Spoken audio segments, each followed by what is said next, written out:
This video guys, magagawa tayo ng itlog na maalat o salted egg. So kung paano gagawin. So ito na po yun, yung lupa. Lalagyan mo lang siya ng asin, no? Halo-haloin mo lang siya. Ganun po ang pagpagawa ng itlog na maalat. So ayan na po, ilalagay na po natin yung itlog. Pag ganun lang, lahat siya ilagay. So, ganun na ang proseso. So, mahirap din.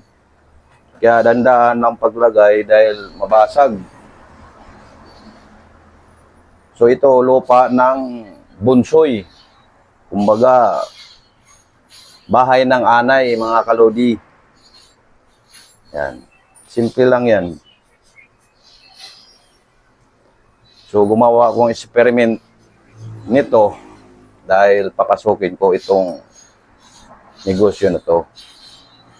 Magsisimula siguro ako sa maliit muna dahil hindi naman natin pwedeng biglain, no, pang maramihan. Ibabad mo lang isa dyan.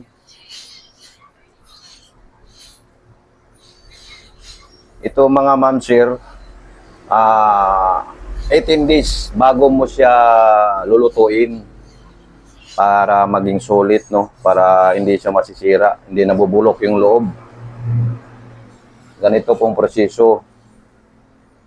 Yung 18 days po, katamtaman lang po ang alat noon. Hindi na siya gaano kaalat, tama-tama lang. So, ayan na po. Yan. Ayan na po siya.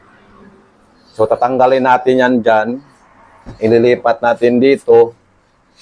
Dito natin siya ilalagay. 18 days nakababad dito bago natin lutuin. Yun lang po. Thank you for watching.